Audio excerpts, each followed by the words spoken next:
మహాభారతం అధ్యాయం 39. కౌరవులు గొప్ప సేనతోనూ పెద్ద పరివారంతోనే ద్వైతవనానికి వచ్చారు. దుర్యోధనుడు, కర్ణుడు ద్వైతవనంలో పాండవులను చూసి అవమానించడానికి మంచి సమయం ఇదే అని ఉప్పొంగిపోతున్నారు. వారెవరెవరు పాండవుల ఆక్రమాలకు 4 మైళ్ళ దూరంలో పాండవుల ఆశ్రమాలకు 4 మైళ్ళ దూరంలో రమ్యమైన వసతి గృహాలు నిర్మించి అక్కడ బస చేశారు. ఆలమందల లెక్కలన్నింటినీ సరిచూసుకున్నారు. తర్వాత నాట్యాల్లో పాల్గొని ఆనందించారు. వేటాడే సమయంలో పాండవుల ఆశ్రమ సమీపాన్ని ఒక రమ్యమైన సరస్సును చూసి దాని తీరాన్ని తమ గుడారాలను వేయించారు. తమ పరివారం అంతా అక్కడే ఉండేటట్లు దుర్యోధనుడు ఏర్పాటు చేయించాడు. గంధర్వరాజు అయిన చిత్రసేనుడు ఇదివరకే తమ పరివారంతో బస చేసి ఉన్నాడు.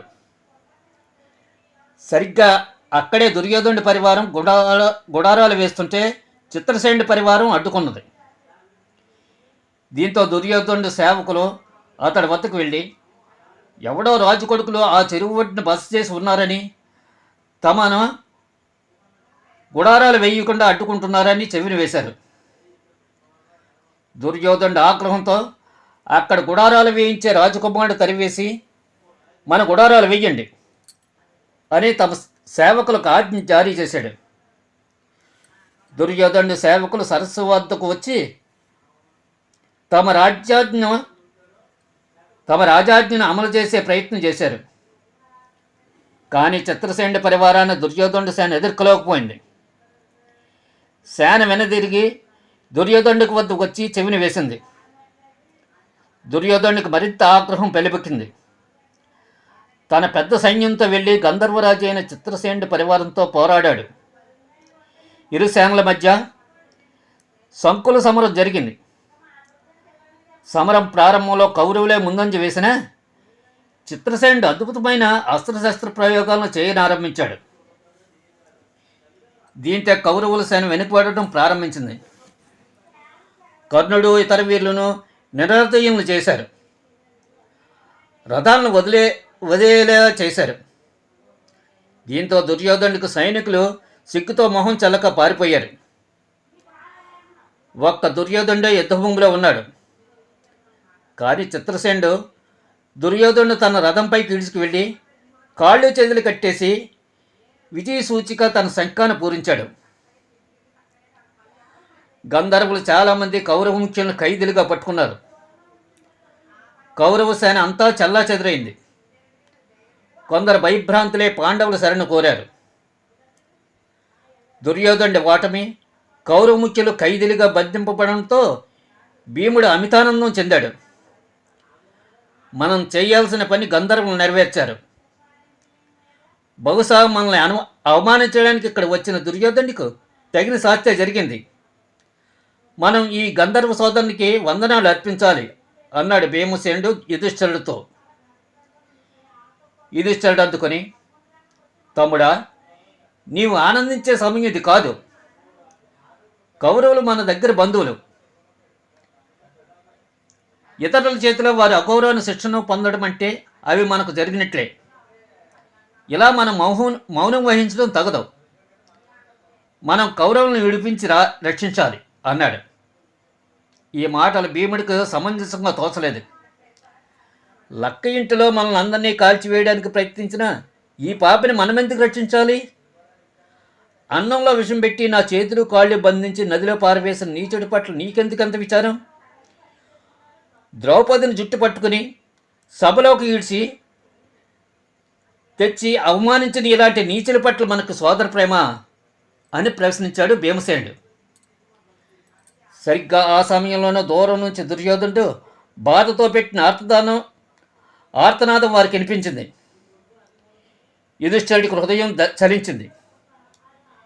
భీముడు సహా తన తమ్ముళ్ళందరినీ వెళ్ళి కౌరవులను రక్షించాలని ఆజ్ఞ ఇచ్చాడు. ఈ ఆజ్ఞను శిరసావహించిన భీమార్జునులు చెదిరిన కౌరవ సేనను కుదుటపరిచి గంధర్వులతో యుద్ధం చేశారు. కానీ గంధర్వరాజు చిత్రసేనుడికి పాండవులతో యుద్ధం చేయడం ఏమాత్రం ఇష్టం లేదు. వారు తన దగ్గరకు రావడం సమీపిస్తున్న సమయంలో దుర్యోధుణ్ణి ఇతర కౌరవ ముఖ్యులను విడిచిపెట్టారు. తాను వారిని ఖైదు చేయడంలో ఉద్దేశం వారి గర్వం అణచడమే అన్నాడు. చిత్రసేనుడు అన్నాడు. ఇలా పరాభవానికి గురైన కౌరవులు త్వరగా హస్తినాపురానికి వెళ్ళిపోయారు. యుద్ధరంగం నుంచి పారిపోయిన కర్ణుడు, కౌరవులు మార్గ మధ్యలో అందరూ కలుసుకున్నారు. దుర్యోధనుడు అవమాన భారంతో కుంగిపోయాడు, నిస్పృహ చెందాడు. పాండవుల ద్వారా విడిపించడం కన్నా గంధర్వుల చేతిలో చనిపోయినా బాగుండని భావించాడు. తాను నిరాహార వ్రతాన్ని చేసి చస్తానని అన్నాడు దుర్యోధనుడు. నీవు రాజ్యమై రాజ్యం ఏలు, నా శత్రువులు ఎదుట నాకు తీవ్ర అనుమానం జరిగింది, నాకు జీవితంపై కోరిక లేదన్నాడు తమ్ముడైన దుశ్శాసనుడితో దుర్యోధనుడు. దుశ్శాసనుడు తాను రాజ్యం చేయబోనని అన్న పాదాలను పట్టుకుని ఏడుస్తూ చెప్పాడు. ఆ అన్నదమ్ముల విచార దృశ్యాలను కర్ణుడు చూడలేకపోయాడు.